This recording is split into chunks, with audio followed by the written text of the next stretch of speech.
Hello everyone, गौतमीज education hub पर आप सभी का बहुत बहुत स्वागत है। उम्मीद है आप सभी अच्छे होंगे, एग्ज़ाम की तैयारी अच्छे से जा रही होगी।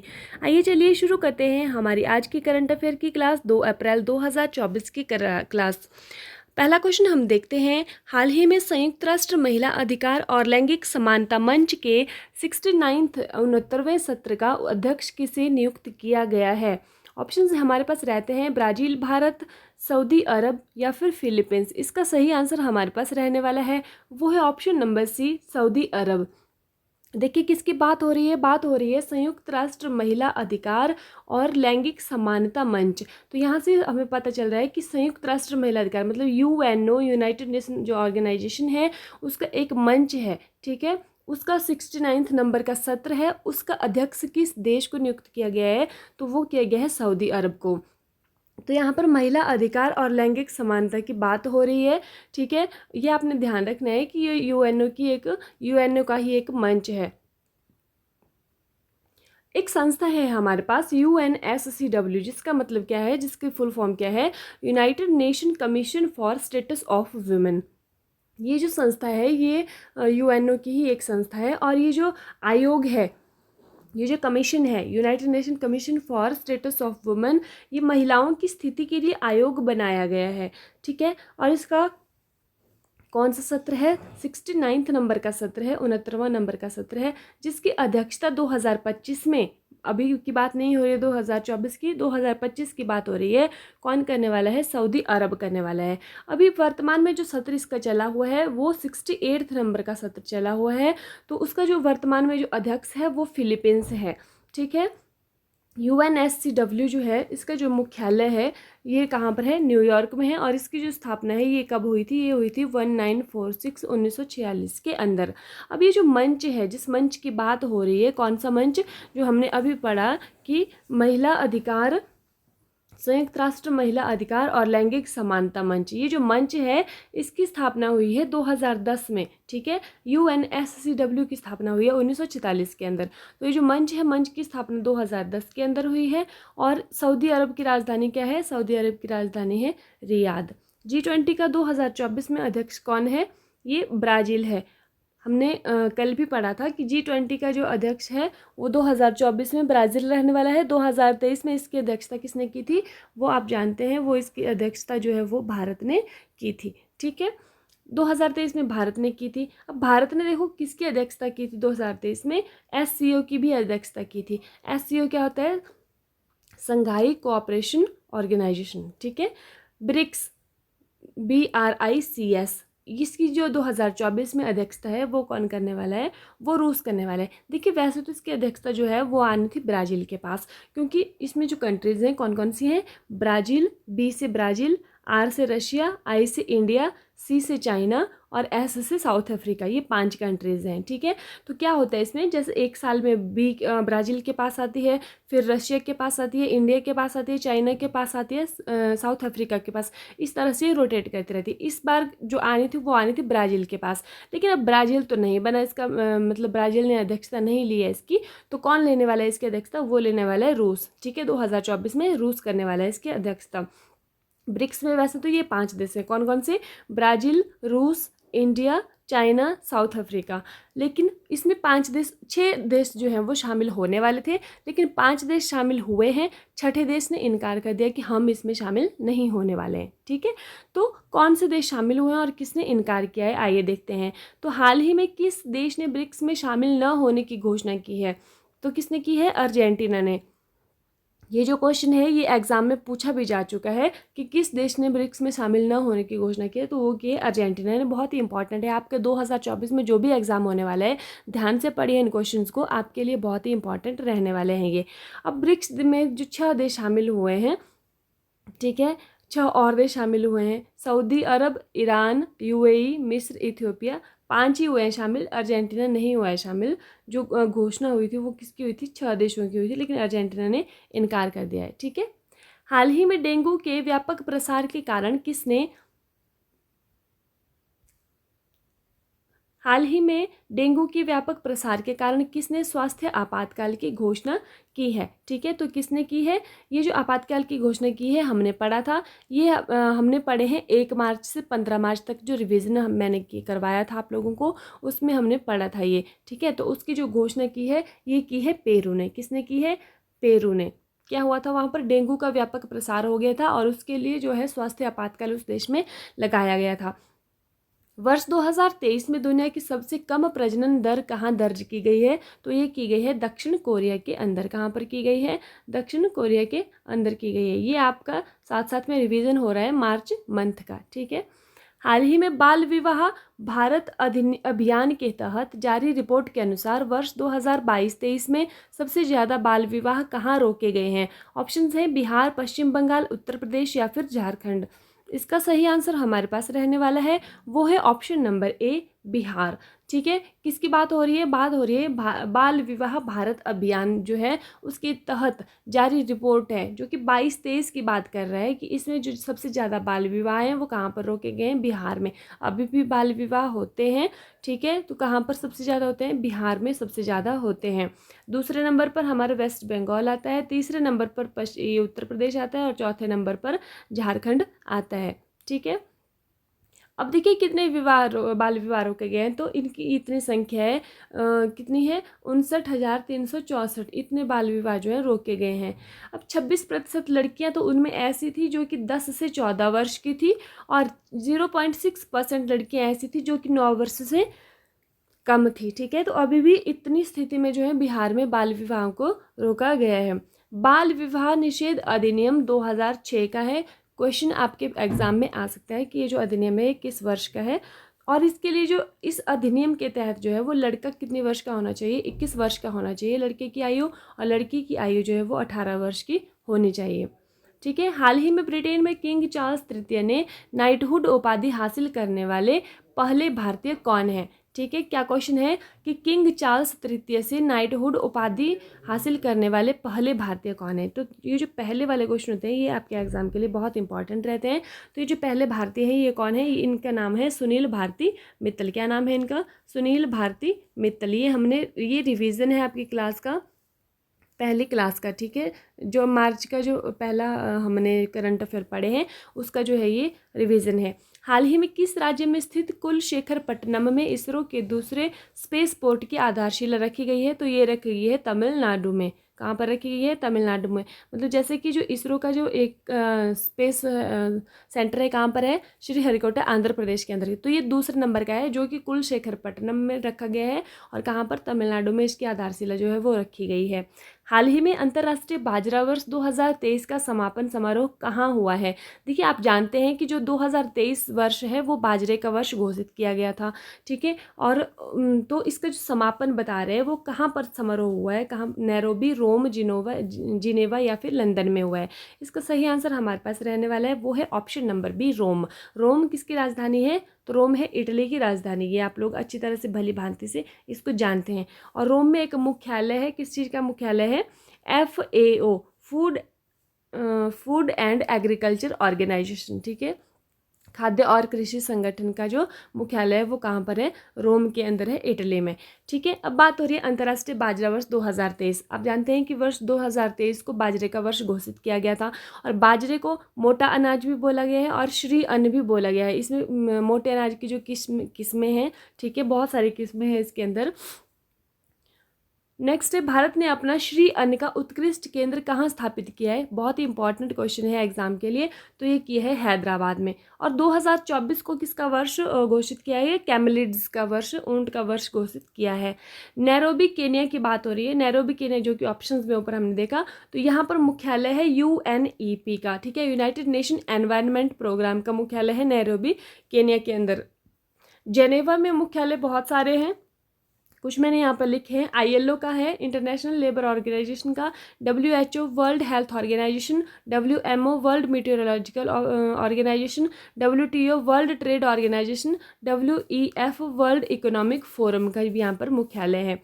खाद्यान्न के क्षेत्र में क्रांति को किस नाम से जाना जाता है? तो उसको जाना जाता है हरित क्रांति के नाम से। और इसके जनक कौन थे? MS स्वामीनाथन। अब MS स्वामीनाथन जी का नाम आया है, तो हाल ही में जो MS स्वामीनाथन पुरस्कार है वो किसे प्रदान किया गया है?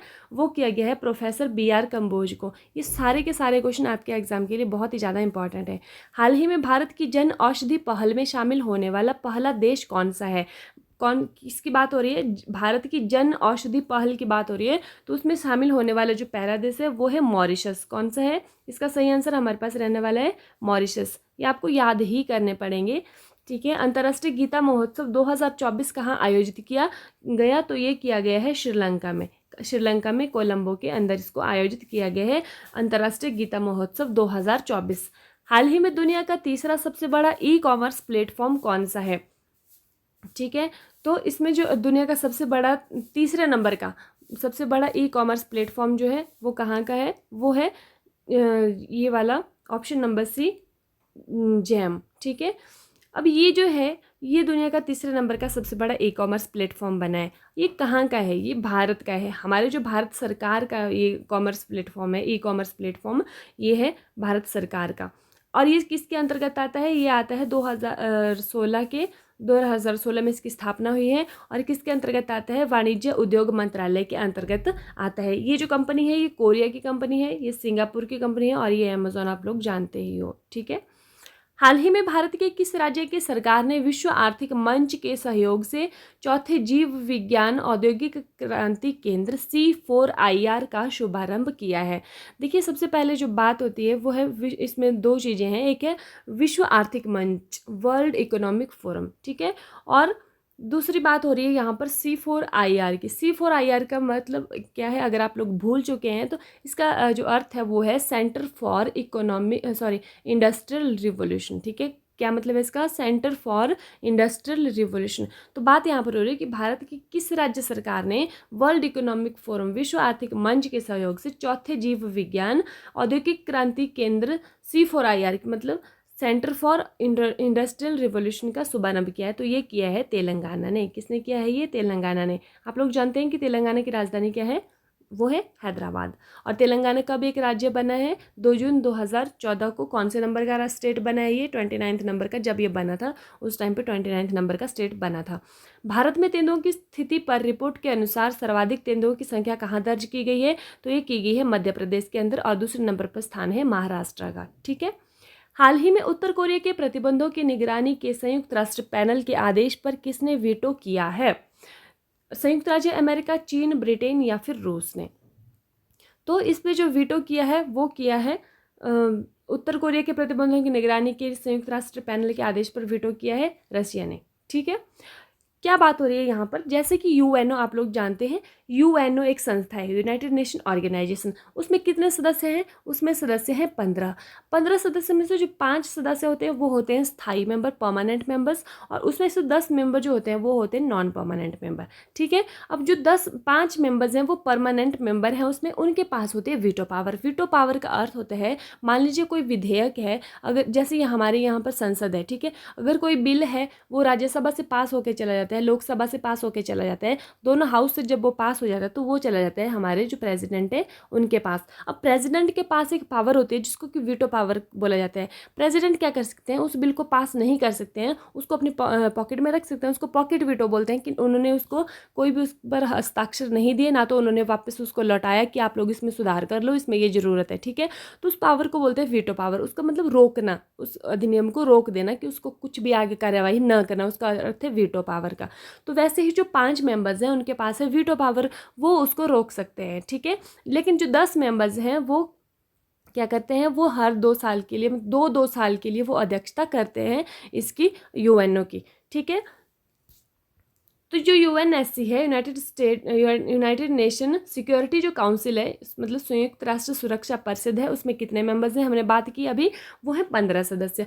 5 स्थायी सदस्य हैं, 10 अस्थायी सदस्य हैं। यूएनओ के जो 6 अंग हैं, और उसमें से जो ये वाला अंग है यूनाइटेड नेशन जो सिक्योरिटी काउंसिल है, वो सबसे पावरफुल इसमें अंग है। ठीक है, अब इसमें जो स्थायी सदस्य हैं वो कौन कौन से हैं जिनके पास वीटो पावर्स हैं, तो उसमें एक यूएसए है, चाइना है, इंग्लैंड, फ्रांस और रूस है। इनके पास है वीटो पावर, इन 5 देशों के पास। ठीक है, अब इसमें पूरे जो मेंबर्स हैं वो कितने हैं, 193 सदस्य हैं इसमें यूएनओ के अंदर।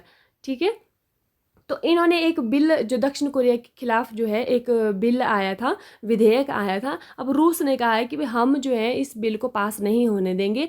जो पश्चिमी की वेस्टर्न जो कंट्रीज़ हैं वो क्या करती हैं, दक्षिण कोरिया का गला घोंटती रहती हैं, इसलिए हम ये बिल जो है पास नहीं होने देंगे। ये आपसी खुंदक है, जैसे कि रशिया जो है वो अमेरिका से उसकी नहीं बनती है, तो अमेरिका जो है वो क्या करता है, साउथ कोरिया का मतलब वहाँ पर हितैषी है। तो इसने कहा अब नॉर्थ कोरिया के खिलाफ, नॉर्थ कोरिया आप जानते हैं कौन सा है, उसमें उत्तर कोरिया का जो सुल्तान है किम जोंग्स। ठीक है, तो वहाँ पर रशिया जो है उसको वहाँ पर कॉपरेट कर रहा है कि भी हम इसके खिलाफ कोई भी जो बिल है, कौन सा बिल वहाँ पर है, प्रतिबंधों की निगरानी, उसके नॉर्थ कोरिया पर जो प्रतिबंध लगाए गए थे उसमें वहाँ पर कोई विधेयक पास हुआ था, उसकी निगरानी के लिए कोई पैनल बना था, नया उसको फिर से बनाना था।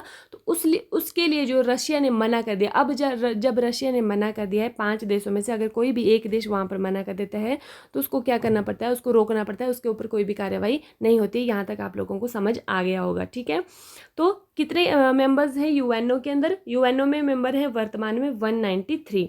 हाल ही में आरबीआई ने किसे भुगतान एग्रीगेटर के रूप में अंतिम अनुमोदन प्रदान किया है, तो ये किया गया है अमेजॉन पे को। हाल ही में किसे वैश्विक जैन शांति राजदूत से सम्मानित किया गया है, तो ये किया गया है आचार्य लोकेश मुनि को।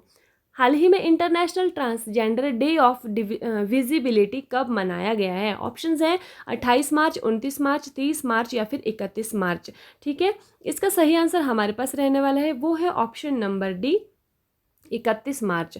कौन सा डे है, international transgender day of visibility. ठीक है, पहली बार कब मनाया गया था, ये पहली बार मनाया गया था ये वर्ष 2009 के अंदर, और किसके द्वारा, ट्रांसजेंडर एक्टिविस्ट थे रेचर कैंड्रल, उनके द्वारा जो है ये मनाया गया था। अब देखते हैं मार्च में हमने कौन कौन से दिवस पढ़े, फटाफट से एक रिवीजन मार लेते हैं, उसका कर लेते हैं। 1 मार्च शून्य भेदभाव दिवस, 3 मार्च विश्व वन्यजीव दिवस, 4 मार्च राष्ट्रीय सुरक्षा दिवस, 7 मार्च जन औषधि दिवस, 8 मार्च अंतर्राष्ट्रीय महिला दिवस, 10 मार्च CISF स्थापना दिवस, 14 मार्च विश्व किडनी दिवस, 15 मार्च विश्व उपभोक्ता दिवस, 16 मार्च राष्ट्रीय टीकाकरण दिवस, 17 मार्च सेंट पैट्रिक दिवस, 18 मार्च आयुध निर्माण दिवस, 19 मार्च इंटरनेशनल क्लाइंट्स डे, 20 मार्च विश्व गौरैया दिवस, विश्व प्रसन्नता दिवस, विश्व मौखिक स्वास्थ्य दिवस। ठीक है, 21 मार्च विश्व कविता दिवस और विश्व वानिकी दिवस, 22 मार्च विश्व जल दिवस, बिहार दिवस। ठीक है, 23 मार्च को मौसम विज्ञान दिवस और शहीदी दिवस, 24 मार्च टीवी दिवस, और टीवी दिवस किस बारे की जो थीम है वो कौन सी थी, यस वीकेंड एंड टीवी।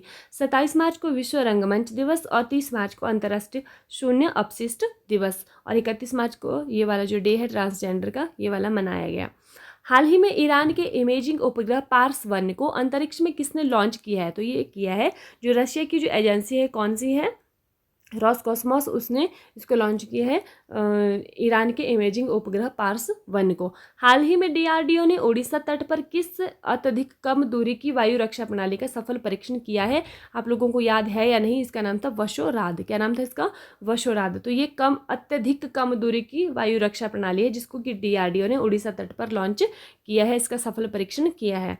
हाल ही में इंडिया टीबी रिपोर्ट, ठीक है, 2024 के अनुसार भारत में नए टीबी मामलों में कितने प्रतिशत की कमी आई है, ऑप्शंस हैं हमारे पास 16%, 18%, 22% या फिर इनमें से कोई नहीं। तो इसका जो सही आंसर हमारे पास रहने वाला है वो है ऑप्शन नंबर ए, 16%। ठीक है, कितने प्रतिशत की कमी आई है, 16% की कमी आई है। और जो मौत, ये जो टीबी से जो मौत हो रही है उसमें 18% की कमी आई है।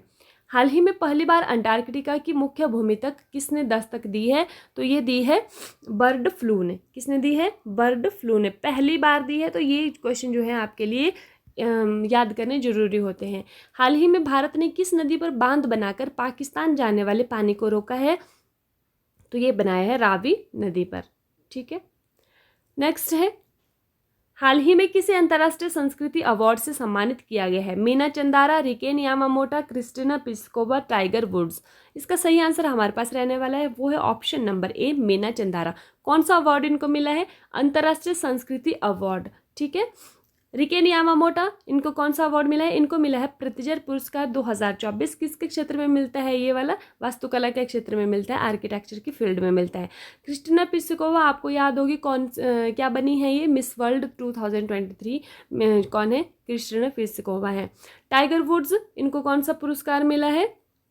तो इनको मिला है बॉब जोन्स पुरस्कार। हाल ही में किस देश के पूर्व प्रधानमंत्री ब्रायन मुलरोनी का निधन हुआ है? तो ये जो प्रधानमंत्री थे ये थे कनाडा के प्रधानमंत्री। क्या नाम था इनका? Brian Mulroney. निधन भी आपके लिए ये जो एग्जाम में इंपॉर्टेंट रहते हैं, आ जाते हैं एग्जाम के अंदर।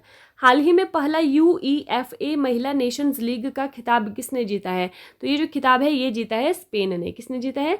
स्पेन ने। ये आपको याद रखने हैं। ठीक है, हाल ही में कच्चा थीवू द्वीप चर्चा में है, इसे किस देश को दिया गया था? पहले तो द्वीप का नाम आप ध्यान से पढ़ लीजिए, क्या नाम है? कच्चा थीवू द्वीप है।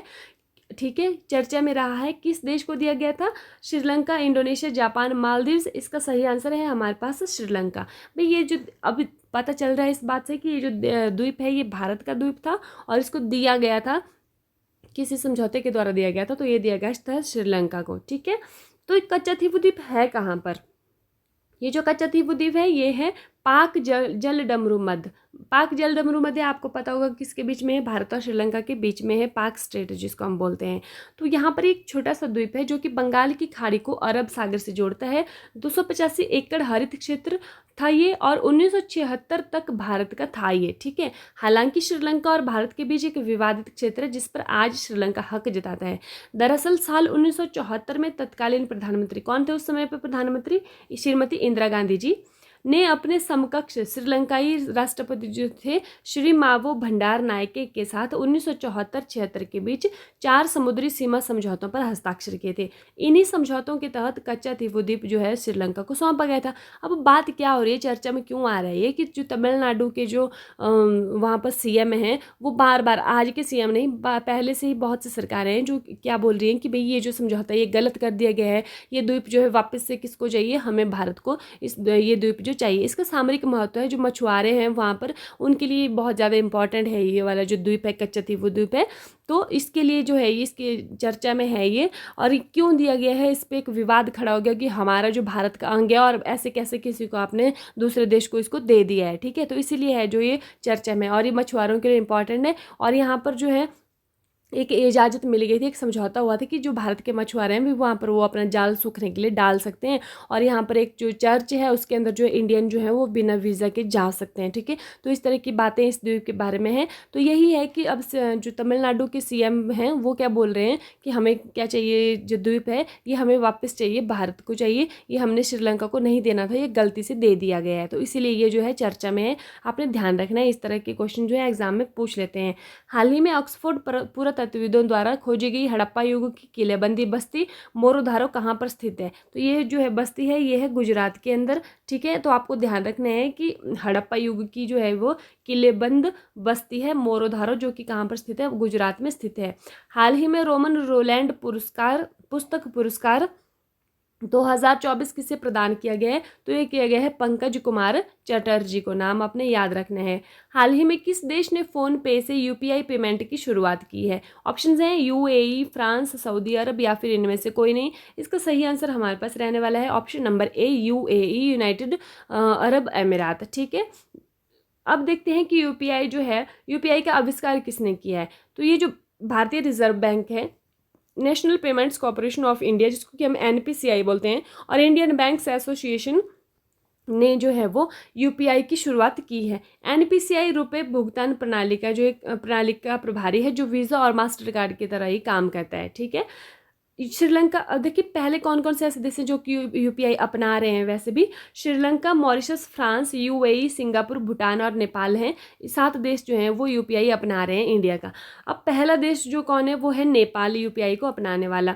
NPCI की जो स्थापना है वो कब हुई थी? 2008 में हुई थी, और UPI की 11 अप्रैल 2016 में हुई थी। हाल ही में भारत की जो पर्यावरण स्थिति रिपोर्ट 2024 है, ये कहाँ पर जारी हुई है? तो ये हुई है राजस्थान के अंदर, ये आपको ध्यान रखना है। हाल ही में वन मिसाइल वन टैंक के तहत पूर्वी कमान त्रिशक्ति कोर ने फील्ड फायरिंग अभ्यास कहाँ आयोजित किया है? तो ये किया है वेस्ट बंगाल के अंदर, पश्चिम बंगाल के अंदर। ठीक है, अब कल की क्लास का रिवीजन फटाफट से कर लेते हैं। हाल ही में टाइम्स पावर आइकॉन 2024 पुरस्कार से किसे सम्मानित किया गया है? इसका सही आंसर हमारे पास है ऑप्शन नंबर ए, विजय जैन को। कौन सा पुरस्कार मिला है? Times power icon 2024।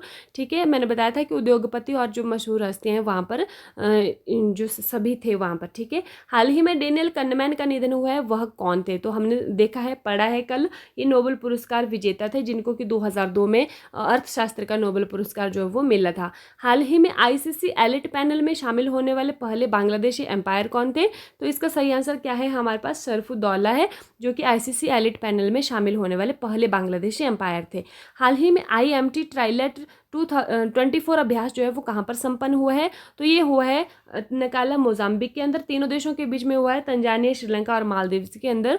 ठीक है, हाल ही में किसने दूसरी G20 रोजगार कार्य समूह की बैठक की अध्यक्षता की है? G20 की बात आ रही है, तो 2024 में G20 की बात आएगी तो किसके पास होगी? ये ब्राजील के पास होगी, क्योंकि अध्यक्षता कौन कर रहा है इस बार? ब्राजील कर रहा है। और ब्राजील के जो राष्ट्रपति हैं कौन है? लुला डी सिल्वा। ATM में ऑटोमेटिव टायर मैन्युफैक्चरर्स एसोसिएशन के अध्यक्ष के रूप में किसने कार्यभार संभाला है? तो वो संभाला है, किसने संभाला है? वो संभाला है अर्णब बनर्जी ने। और ये तीनों ऑप्शन आपको पता है, आप जानते हैं कि ये किसके नाम है। हाल ही में किस बैंक पर आयकर विभाग ने 564.44 करोड़ रुपए का जुर्माना लगाया गया है? तो ये लगाया गया है बैंक ऑफ इंडिया के ऊपर। ठीक है, आयकर टैक्स ने, जो आयकर विभाग है उसने लगाया है, इनकम टैक्स डिपार्टमेंट ने। हाल ही में पोपोकैटपेटल ज्वालामुखी में विस्फोट हुए, यह किस देश में स्थित है? याद कीजिए किस देश में है? तो यह मैक्सिको में है। ठीक है, हाल ही में FIH जो इंटरनेशनल हॉकी फेडरेशन है, एथलीट समिति के सह अध्यक्ष कौन बने हैं? कौन बने हैं? याद है आप लोगों को? PR श्रीजेश बने हैं। ठीक है, अंतर्राष्ट्रीय शून्य दिवस, अपशिष्ट दिवस कब मनाया जाता है? 30 मार्च, 29 मार्च, 31 मार्च या फिर 1 अप्रैल को? तो ये मनाया जाता है 30 मार्च को। ठीक है, तो ये था हमारी कल की क्लास का रिवीजन। इसी के साथ जो है वो आज की क्लास समाप्त होती है। और वीडियो देखने के लिए आपका बहुत बहुत धन्यवाद। अगर आपको वीडियो अच्छी लगी हो तो वीडियो को लाइक कीजिएगा, शेयर कीजिएगा और चैनल को सब्सक्राइब कीजिएगा। बेल आइकन को दबाना मत भूलिए, जिससे कि आने वाली नोटिफिकेशन आपके पास आती रहिए। इसी के साथ thank you and have a nice day. खुश रहिए, आबाद रहिए।